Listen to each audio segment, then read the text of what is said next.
All right, so you want to like really take your English to the next level, right? I mean, beyond just the basics to where you can handle anything. Exactly. It's like going from, just getting by to really being able to express yourself, with nuance. Yeah, nuance. So in this deep dive, that's exactly what we're doing, exploring words and phrases that most learners might not know. It's like unlocking a secret code to fluency.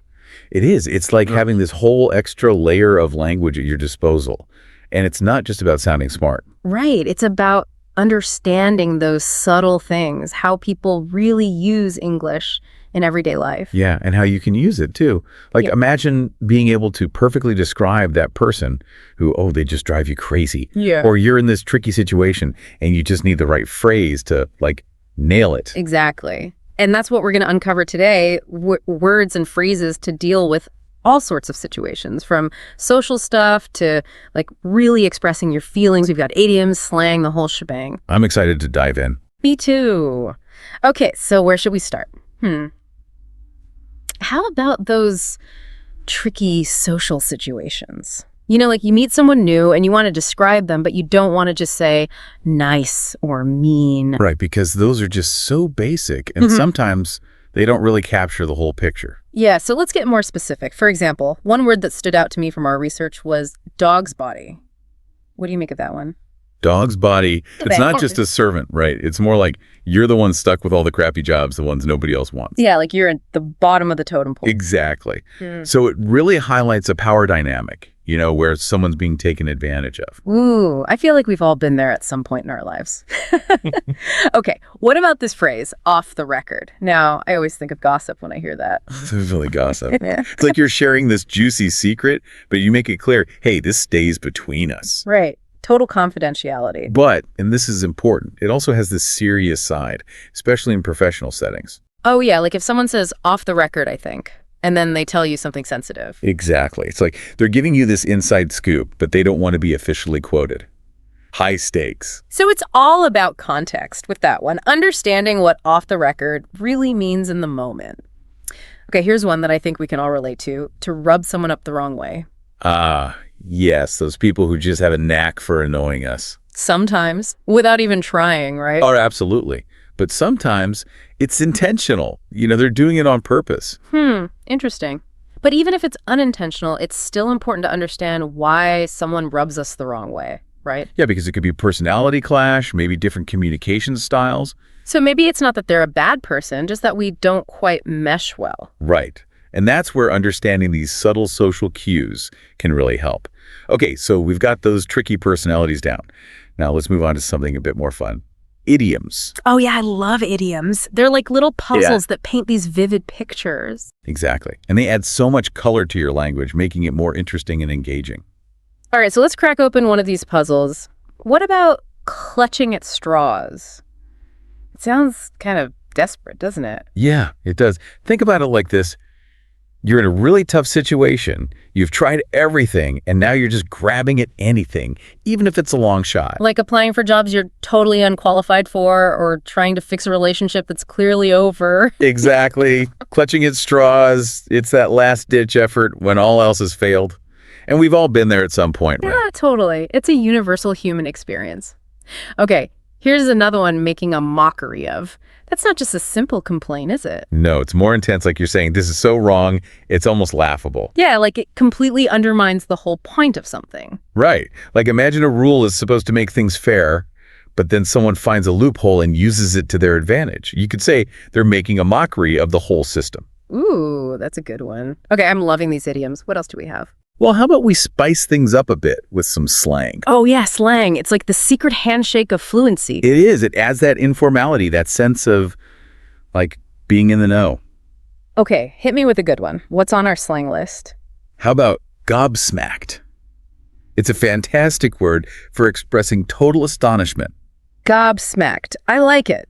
So, if you see something totally unexpected, something that just blows you away. Exactly. Like you're speechless, your jaw is on the floor. Okay, I'm definitely going to try to use gobsmacked this week. But, with all slang, it's got to be the right time and place, right? Oh, absolutely. Context is key. You wouldn't use gobsmacked in a formal meeting, but it'd be perfect with friends. So it's all about being streetwise with your slang choices. Exactly. And being streetwise is more than just knowing slang. It's about having that awareness of your surroundings, that social intelligence to navigate different situations. Like knowing when to speak up, when to stay quiet, when to blend in, when to stand out. It's that sixth sense that keeps you safe and helps you thrive in any environment. Okay, so we've covered some social situations, delved into idioms, and even dipped our toes into the slang pool. I feel like my English brain is getting a serious workout. What else is on our vocabulary adventure today? Well, we've only just scratched the surface. There's a whole world of nuanced words waiting to be explored, from describing those tricky in-between feelings to uncovering the power dynamics hidden within everyday language. Ooh, that sounds intriguing. I can't wait to delve into that. But for now, let's pause here and let all this awesome vocabulary sink in. We'll be back soon to continue our deep dive into advanced everyday English. See you soon. Welcome back. I'm really enjoying this, just diving into these words and phrases that we use all the time but don't always think about deeply. Me too. It's amazing how many layers of meaning there are to uncover, even in those seemingly simple, everyday words. Before we took a little pause, you mentioned words that describe those tricky feelings, the ones that are hard to pin down. I'm really curious about that. What kind of words are we talking about here? Well, think about those times when you're not exactly happy or sad, but somewhere in between, Yeah. Like maybe you're feeling a bit uneasy or perhaps a little jaded. Okay, yeah, I get that. Uneasy, like that feeling of apprehension. Not quite fear, but not exactly comfortable either. Exactly. One of our sources describes uneasy as a feeling of being unsure, fearful, or anxious. They even give this example of someone feeling uneasy about hiring a new employee because they came across as a bit cocky in the interview. Yeah, that makes sense. Like you have this gut feeling that something's not quite right, but you can't put your finger on it. And that's why it's so important to pay attention to those subtle feelings, those uneasy vibes, because they can often be warning signs. What about jaded? Does that word resonate with you at all? Jaded? It's like when you've seen it all before, nothing really excites you anymore. Yeah, that's a great way to put it. Like you're tired, almost cynical because you've been disappointed too many times. One of our sources talks about feeling jaded from having to catch up on a backlog of paperwork. We've all been there, right? Oh, absolutely. That feeling of just being drained and unmotivated, like what's the point? Exactly. Okay, so moving on from those tricky emotions, let's look at words that describe people's personalities, those character traits that really make them who they are. One word that jumped out at me from our research was pompous. Ooh, pompous. Not a very flattering word, is it? Definitely not. It's like that person who thinks they're so much better than everyone else. Yeah, and they love to show off their supposed superiority, right? Like using big words just to sound intelligent, even if it confuses everyone else. Oh, yeah, that's the worst. One of our sources even calls a politician a pompous fool for giving this long-winded speech about overseas trade. Wow, that's a pretty strong opinion.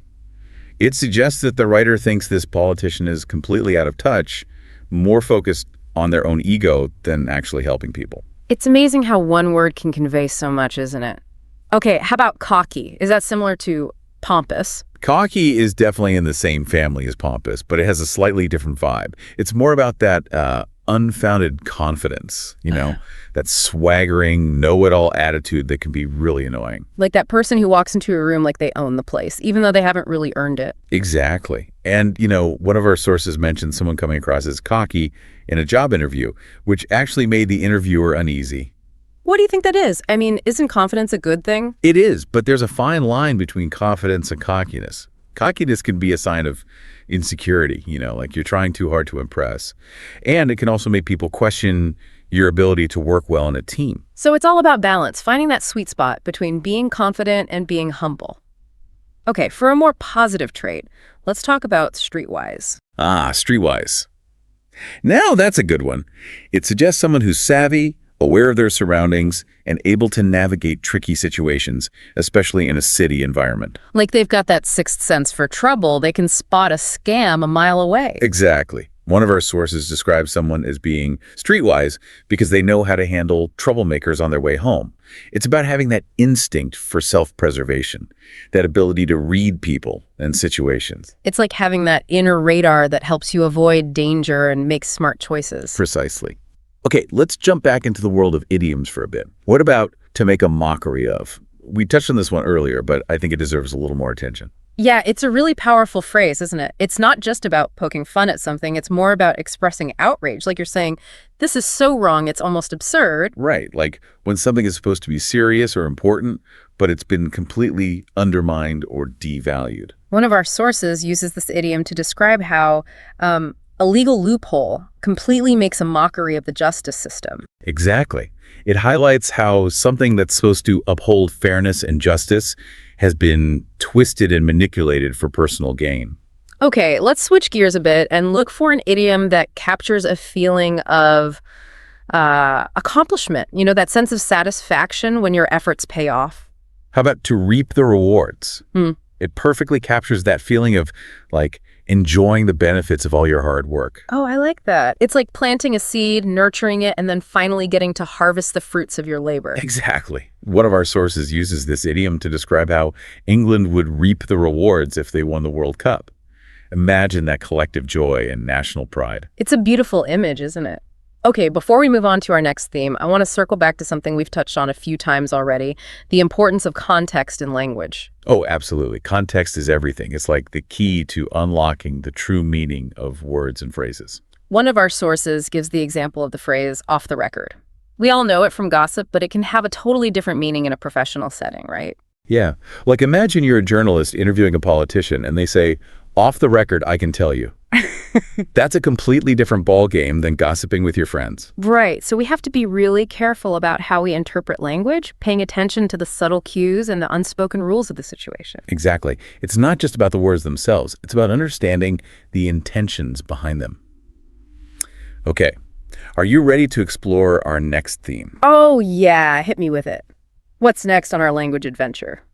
Well, our next theme dives into the world of authority, influence, and control, exploring those subtle power dynamics that shape our interactions.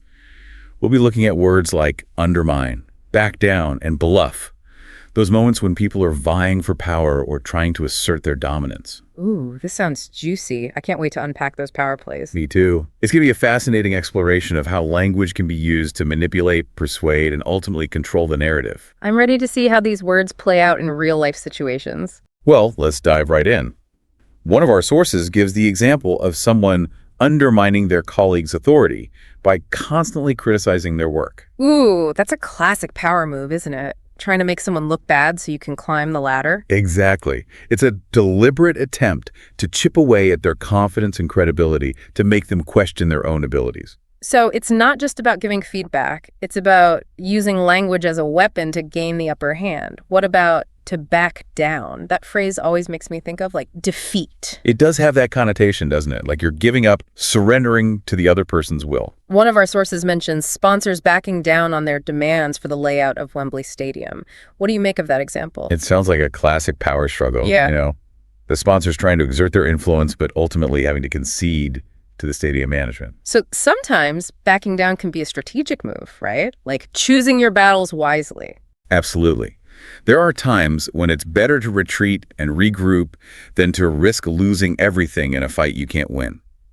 Okay, now for a word that I think we all use, but maybe don't fully understand, bluff. Oh, bluff. That's a good one. It's all about deception, right? Like pretending you have something you don't. Exactly. It's about projecting confidence, even when you might be feeling totally insecure. One of our sources describes someone bluffing their way through an exam. I think we've all been there at some point. Oh, definitely. That fear of being exposed as a fraud, that feeling of, oh my God, I have no idea what I'm doing.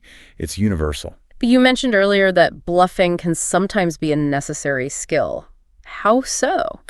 Well, there are situations where projecting confidence, even if we don't entirely feel it, can be really helpful. Like, think about job interviews or salary negotiations. Sometimes a well-placed bluff can give you that extra edge. So it's about knowing when to bluff and when to be authentic, right? It's about reading the situation and playing the game strategically. Precisely. And that's where a deep understanding of language, those subtle nuances of meaning and intention, can be so valuable. It's like having that secret decoder ring that allows you to see through the smoke and mirrors and understand what's really going on. Exactly. And that's what we're trying to do here, to equip you with the knowledge and the tools to navigate these complex social interactions with confidence and fluency. I'm feeling so much more streetwise already. That's great to hear. But before we get too carried away with our newfound linguistic superpowers, Let's take a moment to recap what we've learned so far. We've explored words and phrases for describing those tricky in-between feelings, for dissecting different personality types, and for understanding those subtle power dynamics that shape our interactions. And we've delved into the fascinating world of idioms and slang, discovering how they can add color and depth to our language. It's been a truly enriching journey so far, wouldn't you say? Absolutely. I feel like we've only just scratched the surface, though. There's still so much more to explore. We've got a whole world of language out there just waiting to be discovered. Exactly. Language is a living, breathing thing, constantly evolving and adapting to the world around us. And that's what makes it so fascinating to study. I'm excited to see where this linguistic adventure takes us next. Welcome back to our deep dive. We've been having so much fun, haven't we? I know, right? It's amazing how much there is to say about these words we use all the time. Before the break, we were talking about those words tied to power dynamics, like undermine. We talked about backing down, too. So what about bluff? Where does that one fit in? Well, with bluff, it's interesting because it all comes down to, this kind of performance. You're trying to project this image of confidence, even if deep down you might be freaking out. Right. It's like fake it till you make it. Yeah, kinda. Think about that example from our research. Someone bluffing their way through an exam. Oh, yeah. We've all been there, haven't we? Sweating bullets, trying to act like we know the answers when we really have no clue. Exactly. It's that classic fear of, what if they find out I'm a fraud? Imposter syndrome, big time. But you said earlier that bluffing can actually be a useful skill sometimes? Oh, absolutely. There are times when you kind of have to project that confidence, even if you don't fully feel it. Like imagine you're in a job interview or you're trying to negotiate a better salary. Yeah, I guess in those situations, a little bluff could give you an edge. Right. But it's a delicate balance because you don't want to come across as arrogant or dishonest. So it's all about reading the room, knowing when to push and when to hold back. Exactly. And that's why this whole deep dive is so important. It's about understanding those subtle cues, those layers of meaning that can really make or break a situation. It's like having a secret weapon, You can decode those hidden messages and use language to your advantage. Exactly. And as we've talked about, it's all about context. The same word can have totally different meanings depending on the situation, who you're talking to, even their tone of voice or body language. It's a reminder that language is never static, right? It's always changing, evolving, new words pop up, old words take on new meanings. It's kind of wild when you think about it. It really is. And that's what keeps it so interesting. There's always something new to learn, some new way to express ourselves. I feel like I've learned so much already from this deep dive. I mean, just thinking about all the words we've talked about, from describing feelings and personalities to navigating those power dynamics. It's a lot. It is. But hopefully it's also been really fun and engaging. Oh, definitely. So before we wrap up, any last bits of wisdom you want to share with our listeners who are, really keen to level up their English? Well, I'd say the most important thing is to stay curious. Pay attention to how people use language around you. Don't be afraid to ask questions if you hear a word you don't know. And most importantly, have fun with it. I love that. It's all about playing with language, experimenting, and seeing what happens. Well, that brings us to the end of our deep dive into advanced everyday English. Thanks for joining us. It's been a pleasure. Now, before you go, I have a little challenge for you. Pick one word or phrase we talked about today and try to use it in a conversation this week. You might be surprised at how it changes things, how it helps you connect with people on a deeper level. And who knows, maybe you'll even impress someone with your newfound vocabulary skills. Until next time, happy word nerding. Hello, everyone, and welcome to today's lesson. Have you ever heard native speakers say something that doesn't make sense literally? That's because they are using idioms. Idioms are phrases that don't mean exactly what they say, but they add color and expression to the language. Today, we're going to learn 15 commonly used idioms that will make your English sound more fluent and natural. I'll explain the meaning, give you examples, and show you how to use them in conversation. Let's dive in. Break the ice, all right. Let's start with our first idiom. Break the ice. What does it mean? It means to start a conversation in a way that makes people feel comfortable. Imagine you're at a party where you don't know anyone. You could start by saying, hey, that's a cool shirt. Where did you get it? That's breaking the ice. Example. At the meeting, Sarah told a funny story to break the ice. Think about a time you had to break the ice. How did you start the conversation? 2. Hit the nail on the head. This idiom means to describe something exactly or to be completely right about something. Example. When Mark said the company needs better communication, He really hit the nail on the head. Next time someone makes a really accurate statement, you can say, wow, you hit the nail on the head. 3. Let the cat out of the bag. This one is funny. Imagine you have a secret, but you accidentally tell it before you're supposed to. That's letting the cat out of the bag. Example, Emma let the cat out of the bag about the surprise party. Think of a time when you or someone you know let the cat out of the bag. What happened? A piece of cake. If something is very easy to do, we say it's a piece of cake. Example, the math test was a piece of cake because I studied well. Can you think of something you find super easy? Say, for me, cooking pasta is a piece of cake. 5. Burn the midnight oil. If you stay up late working or studying, you are burning the midnight oil. Example, I had to burn the midnight oil to finish my report. Have you ever burned the midnight oil for a deadline? 6. For under the weather. If you feel sick or unwell, you say you are under the weather. Example, I'm feeling under the weather today, so I'll stay home and rest. Next time you feel sick, you can say, I'm under the weather today. 7. Costs an arm and a leg. If something is very expensive, it costs an arm and a leg. Example, that designer bag costs an arm and a leg. Think of something really expensive. Say, that sports car costs an arm and a leg. 8. Spill the beans. This is similar to let the cat out of the bag. It means to reveal a secret. Example, Tom spilled the beans about the new office policy. Have you ever accidentally spilled the beans?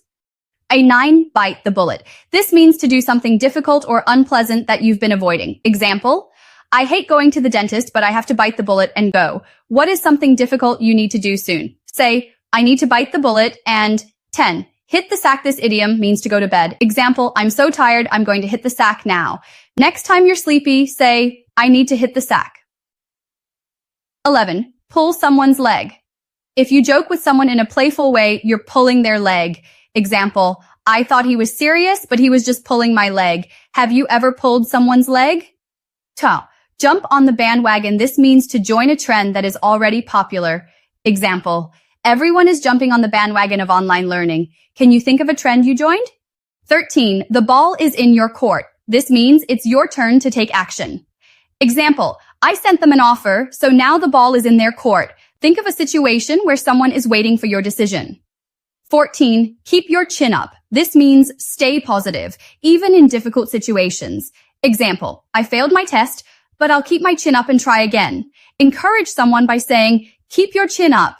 15. Go the extra mile. If you put in extra effort, you go the extra mile. Example, she always goes the extra mile to help her customers. Can you think of a time you went the extra mile? Now that you've learned 15 essential idioms, challenge yourself to use them in real-life conversations this week.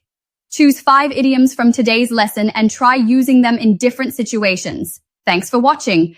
Don't forget to like, share, and subscribe for more interactive English lessons. See you in the next video. Ever get that feeling you're at a party maybe, or just trying to compliment someone, and you just want to sound like you really know English, like a native speaker. Right. Well, today we're diving deep into the secret code. Everyday idioms. Yeah. We've got 15 of them.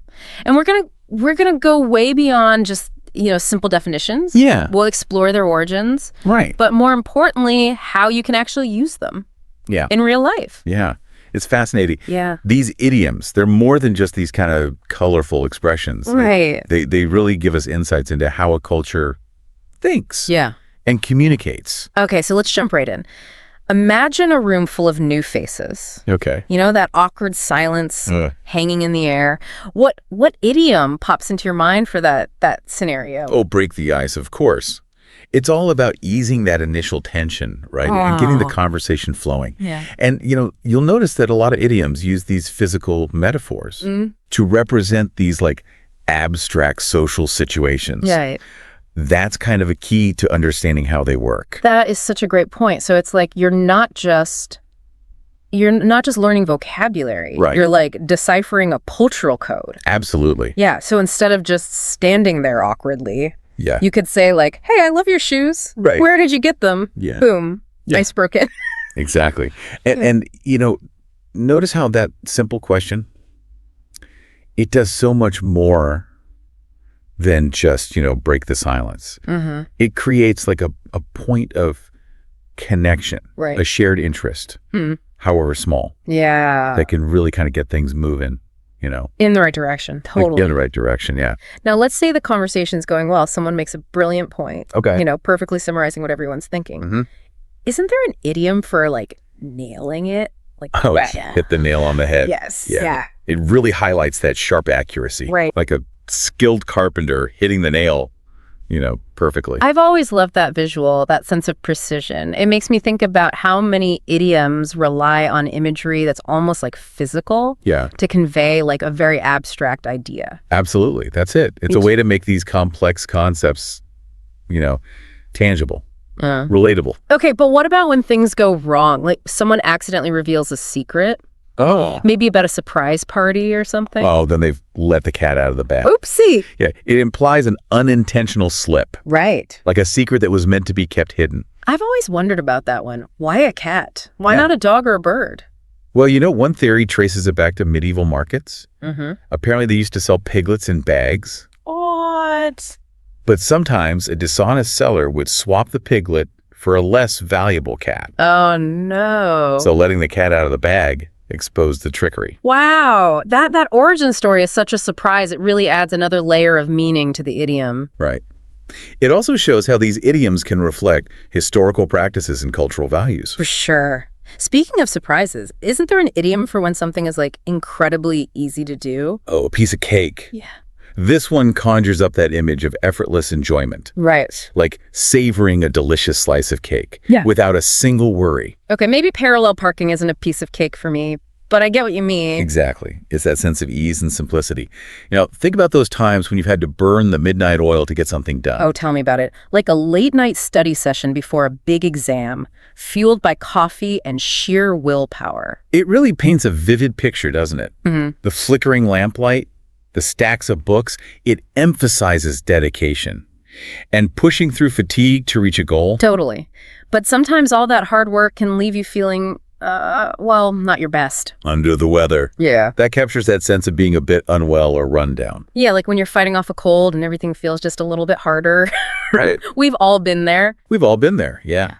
It's a common human experience. And it's interesting how this idiom uses the metaphor of weather to describe a physical state. Yeah. It's as if our bodies are mirroring the environment. And those health woes can sometimes lead to medical bills that just seem outrageous. Costs us an arm and a leg. Ouch. That one really emphasizes the high price, the financial burden. Makes you wonder how body parts became like a measure of value. It likely reflects a time when physical health and wholeness were paramount. Right. Losing a limb would have had a profound impact on someone's life and livelihood. It makes you think about the historical context behind these expressions. It's not just about the words, it's about the story they tell. Now, we talked about letting the cat out of the bag, but isn't there another idiom for accidentally revealing information? Spill the beans? Similar idea, but the imagery is a bit different. So why beans? What's the connection there? Well, the origin's a bit murky, Uh-huh. but one theory suggests it relates to ancient voting practices. Okay. Beans were sometimes used as ballots. Really? So spilling the beans would be like accidentally revealing the election results Oh. before the count was finished. Oh, that makes sense. It's that premature disclosure of information.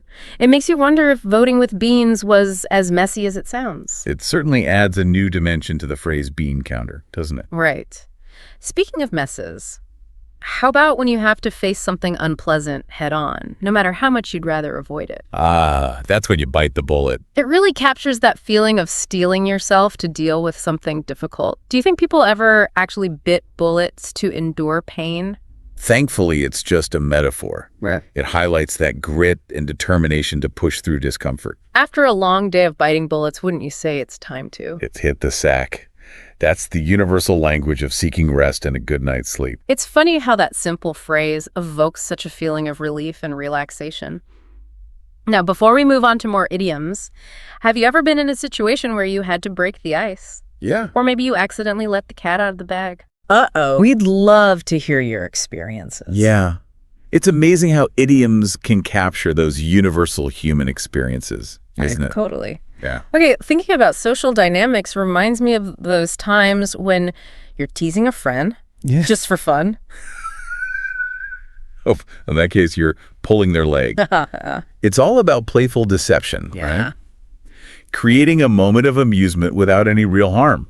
Right. Like when you tell your friend their shoelace is untied, even though it's not, Yeah, just to get a little rise out of them. exactly. You create a shared moment of laughter, Yeah. a bit of bonding through that lighthearted teasing. Exactly. But then you have those trends that seem to catch on like wildfire. Oh, Everyone's suddenly doing it. right. Whether it's a new dance move or a certain fashion style or whatever, that's when people are jumping on the bandwagon. That's right. It's about joining a popular trend, right. often for the sake of fitting in Uh-huh. or social acceptance. It makes me think of those viral challenges you see on social media. Like suddenly everyone's filming themselves doing the same thing. Right. Like, is it really about the trend itself? Yeah. Or is it more about being part of the group? That is a great question. It really highlights the power of social influence, Right. like how we're often drawn to what's popular Yeah. or what everyone else is doing. It makes you think about how much our language is influenced by these social dynamics. Yeah. Like we use idioms to fit in, Yeah. to show that we understand the cultural code. It's fascinating, isn't it? Now imagine you've made a proposal, Okay. maybe offered a solution to a problem, Right. and you're waiting for the other person's response. Oh, that waiting game can be nerve-wracking. Oh, yeah. Isn't there an idiom for that feeling of anticipation? The ball is in their court. Yeah. It signifies that shift in responsibility. Right. You know, the next move, the decision, Yeah. it's up to them now. I love that analogy. Yeah. It's like you've served the ball in tennis, Yeah. and now you're watching, waiting to see how they'll return it. Exactly.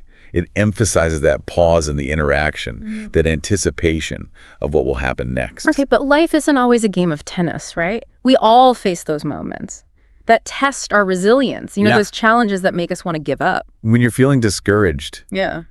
it helps to remember the phrase, keep your chin up. Oh, yeah. It's that little nudge to stay positive Right. and keep going, even when things are tough. Yeah.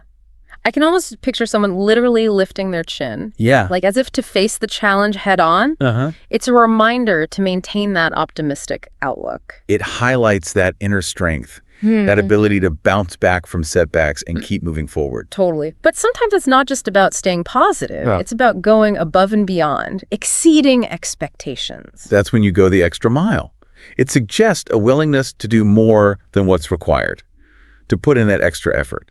Yeah. I think of it as that dedication to excellence, that desire to not just meet the standard, but surpass it. Like you're adding that personal touch, that extra level of care and commitment. Absolutely. As we're exploring these idioms, I'm realizing they're not just about sounding fluent in English. Yeah. It's about understanding these subtle nuances of communication, Uh-huh. these cultural cues that can make such a difference Right. in how we connect with others. It's about reading between the lines, picking up on those unspoken messages that are embedded in our language. Now, before we dive into our final set of idioms, Okay. which one of these has resonated with you the most so far? And why? Is it an idiom you use often or one that you aspire to embody in your own interactions? We'd love to hear your thoughts. Yeah, it's really interesting, right? It is. So we've talked about break the ice, but sometimes you want to get out of conversation, right? Like, what's the idiom for They're that? neat around the bush. That's a good one. You're kind of avoiding the main point. Yeah. You're not being direct. Right. You're kind of dancing around it. Yeah. Maybe you're afraid of confrontation or you're just trying to be tactful. Right. So instead of just saying, hey, I got to run, you're like, well, it's getting late and, Exactly. yeah. And, it's interesting how that idiom uses the imagery of someone trying to hunt, but not actually going straight for the prey. Yeah, it's like a verbal maze. Right. You're creating this kind of roundabout way of expressing yourself. Yeah. And sometimes you might be in a situation where you need to be really cautious. Yeah. Mhm. Like walking on eggshells. Oh, yeah, that's a good one. It conveys that sense of fragility, like you're trying to avoid making a mistake. Right, like saying the wrong thing or upsetting someone. It's like you're tiptoeing around a delicate situation. Exactly. And the imagery really helps us understand that feeling of nervousness and tension. Now, on the flip side, there are times when we just need to take a leap of faith. Yeah. Go for it. What idiom comes to mind for that? Take the bull by the horns. That's it. You're being decisive, taking control of the situation. It's like that feeling of empowerment. Yeah. Facing your fears head on. Makes me wonder if anyone's ever actually tried to grab a bull by the horns in real life. Yikes. Probably not the best idea, but you get the point. Yeah, it's a metaphor for courage and action. I get it. So we've talked about idioms for different social situations, but what about those phrases that describe our feelings? Right, like over the moon. That one expresses extreme happiness. Oh, yeah, like when something amazing happens. Like you're so joyful you could practically jump over the moon. It's a way to emphasize that intensity of emotion. And, on the other end of the spectrum, we have down in the dumps. Yeah. Feeling blue, sad, discouraged. Exactly. It's like you fall into a pit of despair. The imagery really captures that sense of heaviness. Now, before we wrap things up, we have one more idiom that's essential for navigating those tricky situations in life. Okay, what is it? Read between the lines. It's about understanding the hidden meanings, the unspoken messages. Like when someone says one thing, but you can tell they really mean something else. Right. It encourages us to pay attention to those subtle cues. Yeah, to go beyond the surface level. And to consider the context and the speaker's intentions. It's a skill that can be really helpful in all sorts of situations. So that's it for our deep dive into everyday idioms. We've covered 15 of them today, and we hope you've enjoyed exploring their origins, meanings, and how you can actually use them. Yes, thank you so much. It's been fascinating. My pleasure. So listeners, which idiom resonated with you the most, and why? Let us know in the comments. Until next time, keep those idioms flowing, and remember, language is power.